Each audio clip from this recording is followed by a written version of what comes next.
Welcome to WHRO's Weekly Edition. I'm Jordan Christie. And I'm Barry Graham. We highlight the week's news and stories happening all over Hampton Roads. We have a fresh batch of stories as we tumble through February. A new RV-style nursing classroom is hitting the streets in Hampton Roads. It's part of an effort to allow students to refine clinical skills before working with real patients. Congress approved $500,000 for the Army Corps of Engineers to study the potential of adding Norfolk's south side to the floodwall. We are left vulnerable because our property values weren't as high when they were intentionally diminished. And I sit down with VCIJ's Kunle Falayi to discuss the prevalence of flock cameras installed around Hampton Roads and how they're impacting residents.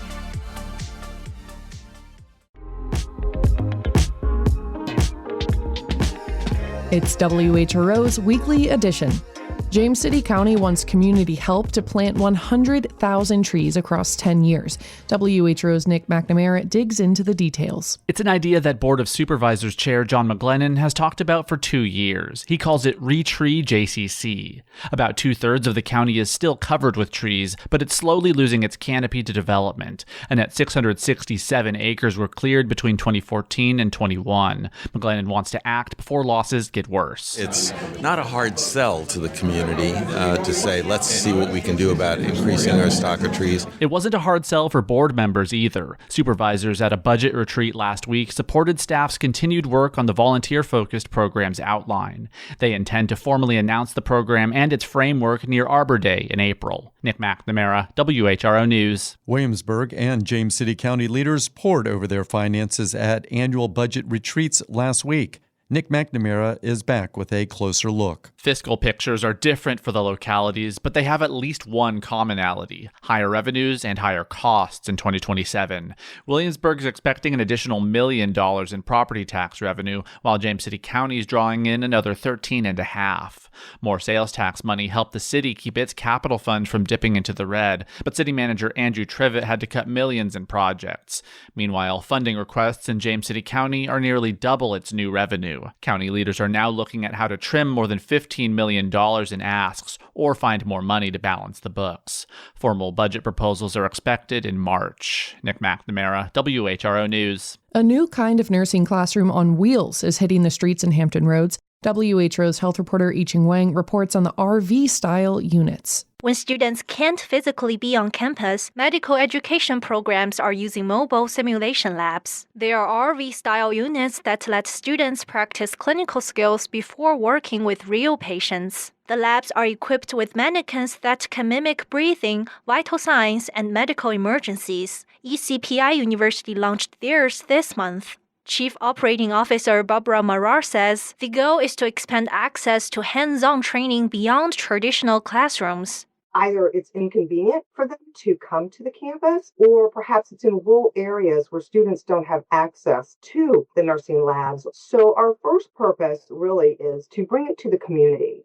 Old Dominion University has used a mobile health clinic since 2022 to deliver free care in underserved areas while training nursing students. Yi-Ching Wang, WHRO News. The Excellence in Agriculture Award in Virginia Beach usually goes to a farmer. But WHRO's John Doucette says this year it's going to the city. The recognition has been given out for decades, normally to a farmer. This year, the committee that awards it announced it will recognize the city for establishing the Agricultural Reserve Program. That's a farmland preservation effort that buys development rights to keep land in production. It's enrolled more than 11,000 acres over the past 3 decades. Farmer Don Horsley says the committee wants to thank the city and celebrate the program. So this helps preserve land to farm to keep that livelihood going in Virginia Beach. The announcement comes weeks after some on the city council said the program's dedicated funding may be reduced, though there's no indication the city plans to end it. The award will be presented in March. John Doucette, WHRO News. Virginia continues to make headlines as Democrats in leadership look to gain an edge in Washington ahead of the 2026 midterm elections. WVTF's Brad Kuttner brings us this update. Senate President Louise Lucas said new, slightly edited congressional maps her chamber released Wednesday may appear to be about shifting lines in the 757 to be even more favorable for Democrats, but she said it was more of a cleanup. Yeah, that had to do with some of the boundary lines around the river streams and stuff like that. And I know some people are saying that it made the 2nd Congressional District more Democratic. It may have by a point or two, but that wasn't the real reason. House Speaker Don Scott reiterated the redistricting effort was about, quote, leveling the playing field. And the new Senate map? As far as any particular map that's coming from the Senate right now, we'll take a look at that. Voters in Virginia also woke Wednesday to the news Fairfax County delegate Dan Helmer was running in the newly redrawn 7th district he helped create. Helmer said he wasn't involved directly in the map-making process, but he took credit for helping to build the over 60-seat majority that has approved the effort so far. Look, I took on MAGA in 2019, unseated a 17-year Republican incumbent who refused to stand up to Trump for the NRA. There are 17 Republicans who have gone home since I've been in campaigns chair, and we have the largest, most diverse progressive majority in Virginia history. And I think that's what America is looking for right now. That's certainly what Virginia 7 is looking for. The newly edited maps are set for a vote in the Senate Thursday before heading to the House and Governor Abigail Spanberger's desk. In Richmond, I'm Brad Kuttner. Still ahead on Weekly Edition, Old Dominion will be on the hunt for a new athletic director after Wood Selig announced his retirement. But first, a Marine from the USS Iwo Jima was declared dead after reportedly falling overboard last week. WHRO military reporter Steve Walsh reports. The 22nd Marine Expeditionary Unit announced on Thursday that 21-year-old Lance Corporal Chukwu Maha Ofora was declared lost at sea after a 3-day search. The Marine fell overboard Saturday evening. The search, which included the Navy, Marines, and Air Force, was called off on Tuesday. The Norfolk-based USS Iwo Jima Amphibious Ready Group, with its 2,000 Marines, have been part of the mission in the Caribbean since leaving Norfolk in August. Also in the Caribbean, the Navy announced that the USS Truxtun, which left Norfolk less than 2 weeks ago, was involved in a collision with the Norfolk-based USNS Supply during a replenishment at sea. 2 people received minor injuries. Steve Walsh, WHRO News. The Army Corps of Engineers finally secured funding to reconsider adding Norfolk's south side to its massive floodwall. WHRO's Catherine Hafner says Congress approved $500,000 to conduct the study. For several historically black communities across the river from downtown, the government decided a seawall would cost more than the homes it would protect. Berkeley resident Kim Sutterth says that discounted years of systemic racism. We are left vulnerable because our property values weren't as high when they were intentionally diminished. So we cried out, this is environmental injustice. Norfolk and the Army Corps promised to reevaluate a Southside floodwall, factoring in not just home values, but also community culture and history. Several years went by with no luck. Then this year, Congress approved $500,000 for the study. Sutterth is cautiously optimistic. And this is in the path toward getting the protections we deserve. This is just one step. The Army Corps won't receive the money until the agency finalizes its annual work plan. Catherine Hafner, WHRO News. With the signature of Governor Abigail Spanberger, the constitutional amendment that would enshrine reproductive freedom in Virginia's Constitution will go to the voters. WHRO's health reporter Yi-Ching Wang reports on the amendment's journey to the ballot. The amendment would protect reproductive rights, including abortion, contraception, prenatal care, and miscarriage management. As written, it would not expand any rights or access not already available in Virginia. Jerry Greenspan is a senior staff attorney at the American Civil Liberties Union of Virginia. She says putting these rights into the state constitution would make them far harder to roll back. The biggest impact of the amendment is that it will protect these freedoms that we've already had and, quite frankly, that Virginians overwhelmingly support, for generations to come. The amendment would still allow the states to regulate abortion during the 3rd trimester. It would not ban abortions when the physician determines the patient's life or health is at risk or when the fetus is not viable. Yi-Ching Wang, WHRO News. If you're under 18 and living in Virginia Beach, get ready. You will have an earlier curfew starting next month. WHRO's John Doucette has more on this mandate for unaccompanied minors. Moving up the curfew by an hour to 10 p.m. is meant to help officials deal with large gatherings that can happen suddenly, without permits, and with little notice. Sometimes they're organized online. One last year led to gunshots at the resort. Officials said there are exceptions, including for teens traveling to and from work. Police Chief Paul Newdigate says it will be a tool for dealing with unsafe situations. We are not looking to make this a blanket approach 365 days a year. It's going to be for those times and circumstances when we know from previous experience that we may have a youth-related issue with large crowds. City Council adopted the change Tuesday, though it won't go into effect for 30 days. That's meant to give the city time to communicate the new rule. It would go into effect before April, when the events tend to happen. John Doucette, WHRO News. New research reveals how much Hampton Roads is sinking over time. WHRO's Catherine Hefner reports. The study led by Virginia Tech gives the most detailed picture yet of subsidence, or sinking land, across the Chesapeake Bay, a hotspot on the East Coast. Researchers collected 5 years of data at dozens of sites in the region. They found Hampton Roads is sinking by more than 2 millimeters each year. Sarah Stamps teaches geophysics at Virginia Tech. She says that might not sound like a lot, but if the land is moving down and the sea level is moving up, then the shoreline is really going to be moving inland. So when that happens, the impact of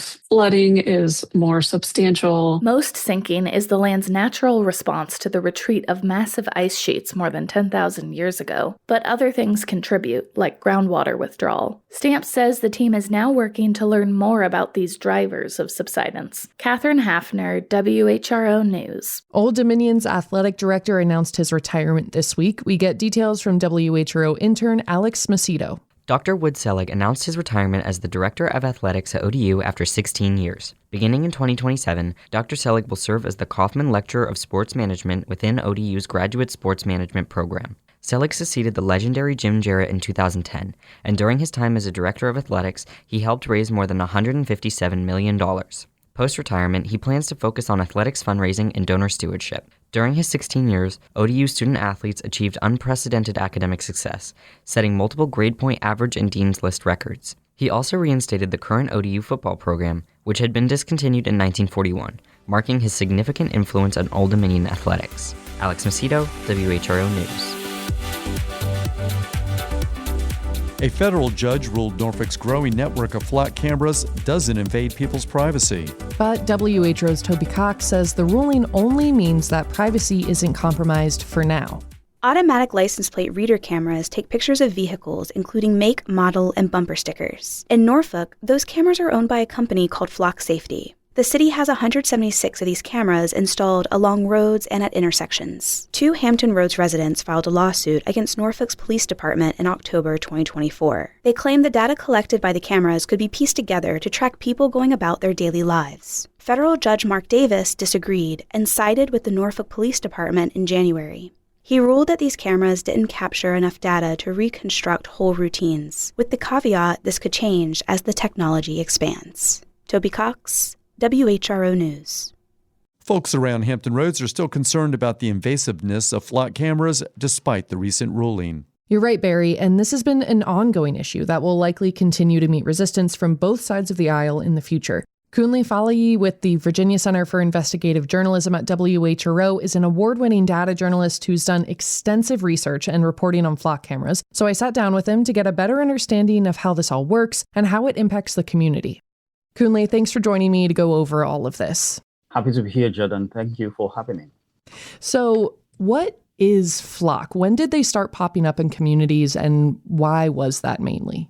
Okay, flock is specifically the brand of an automatic license plate readers. In fact, it's the most popular brand of ALPRs in the US right now.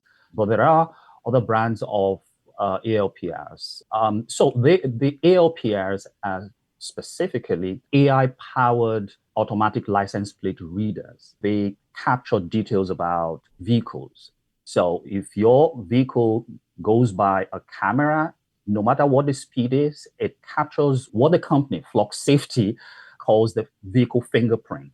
These are details about your vehicle, the model, the color, unique features like does it have a roof rack, bumper stickers, and things like aftermarket wheels. So it captures all of this and catalogs them in a system, keeps the data for a specific time period, and makes it available to any contracting law enforcement agent. Originally, the idea was to use it for stolen cars and human trafficking and solving crimes that way. But last year, we were seeing queries from federal agencies. So what federal agencies were looking into this database? mainly DHS and Border Patrol. So this is the original fear. Yes, this technology is meant to find stolen vehicles, missing persons, which are really great ideas. But here's the thing: there's a history of overreach on the part of law enforcement, on the part of the government in the United States, and the public is aware of this. There is something called transparency portal. Each jurisdiction that has a contract with Flock has a transparency portal. And in that transparency portal, there is a section of it that shows prohibited uses. And immigration enforcement is one of the most common reasons that are listed under prohibited uses. Why it's listed on that, we see a lot of evidence when we review the data, evidence that it's used by DHS to find people for immigration enforcement purposes. And so on one hand, jurisdictions are saying we don't use it for this. And then on the other hand, they are giving access to federal agencies that are using it specifically for the prohibited uses. And so residents in all these different jurisdictions are saying, well, we didn't sign up for that. And we're talking about people who were even aware that these cameras are being used in their cities. In many cases, we found places where people were not even aware that these cameras were in their cities, meaning that city officials didn't tell residents that these cameras were being used. So looking at what was happening last year, and then the law changed in July, what else changed last year?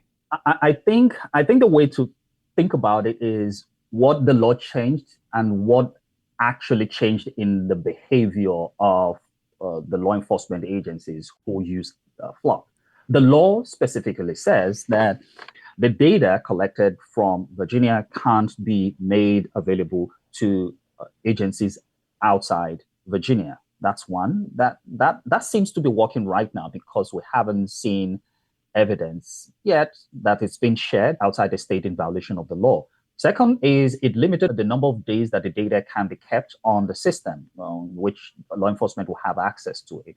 And unfortunately, something else changed, which has an impact on the accountability side of things. And it's that the law made data from the Flock cameras or any sort of ALPR, removed it from being subject to public records, meaning that we as journalists cannot request this data, the log itself, and see how officers are searching or what kind of searches they're using it for. Here is why this is important. Let's take, for example, Bridgewater we reported on last year. Bridgewater has just 6 cameras, and within 1 year, Bridgewater collected more than nearly 7 million records, meaning that individual searches, more than 7 million searches were conducted on Bridgewater's cameras. So what this means is that for a city with about 100 cameras, Norfolk with over 100 cameras, for example, that is massive data.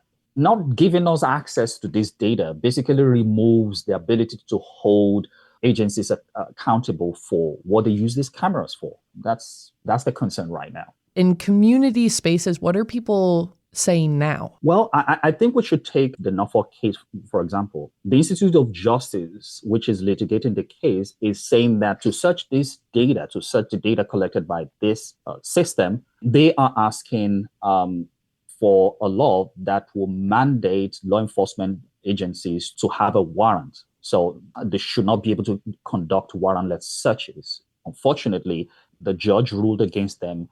So the point is that if officers are able to just search arbitrarily, there is bound to be some form of misuse. And right now, residents are saying that it's a Fourth Amendment violation for their data, because the vehicle they're riding belongs to them and they want the right to privacy in terms of the data from these cameras. A couple of localities like Charlottesville, Staunton have decided to stop using Flock cameras. And I think Charlottesville represent one of the perfect ways that law enforcement agencies and police departments should be looking at this. And I'm not talking about the fact that they disconnected from the Flock system, but the fact that Charlottesville Police Department conducted extensive consultation with stakeholders, with residents, with civil liberties organizations prior to the installation of these cameras. And then it became an ongoing consultation with the city, with residents, to the point where they decided, like, we're no longer going to be involved in this because it looks like this is getting too much and this doesn't really represent what we want. It's similar to the case of Stanton as well. And the reaction of the CEO to that decision is actually quite ominous of how the companies see this technology, and I mean flock safety. The flock safety CEO basically said that everybody who is criticizing the use of these cameras is attacking you and us. But that's not the way people like us who are in the media, and I assume civil liberties organizations, see this. This is basically about right to privacy. And on our own part, we are just trying to hold people accountable because this is about collecting public data. So you should be subject to some form of accountability, be answerable for what you use this data for. So Stanton and Charlottesville might trigger some other consideration for other jurisdictions to see whether this actually has lived up to its billing. We want to be able to see whether this has impacted on law enforcement, whether it has impacted positively investigation, whether it has helped law enforcement more than when they didn't have this technology. So if it hasn't, then probably cities should be looking at whether this technology is actually worth it, or maybe this is just a tool that collects data that's useful for some other reasons. Do you think that this fight for privacy might just be the new norm with technologies advancing so quickly? Are we going to be chasing this issue for who knows how long? The fear is that beyond the right to privacy, there's also the possibility that this erodes the idea of freedom across the US. I know there are experts who would say that the right to privacy has been long dead as a result of technology, even the mere fact that we use mobile phones. It almost seems like it's unavoidable at this point. And the argument of many experts and concerned people about this is that, well, we know that our privacy is being eroded daily by technology, but we still want to have some form of say over what we can. If you have a warrant, that's a form of control that residents want in place so that they can still retain some rights to privacy in that instance. So I feel that it's just part of this erosion of privacy that seems to be looming larger on everybody right now with AI, with technology generally. Mm-hmm. Kunle, thank you again for helping us break all this down and understand it a bit more. We really appreciate you joining us. Thank you, Joe. You've been listening to WHRO's Weekly Edition. We had help today from WHRO's Toby Cox, John Doucette, Catherine Hafner, Alex Macedo, Nick McNamara, Steve Walsh, and Yi-Ching Wang. WVTF's Brad Kuttner and VCIJ's Kunle Falayi. Also Connor Worley, who produced today's show. A reminder that you can always catch full episodes on the Weekly Edition podcast feed. You can get your news updates at WHRO.org and the WHRO Reports podcast feed. For all of us at WHRO and WHRV, I'm Barry Graham. And I'm Jordan Christie. Have a great weekend.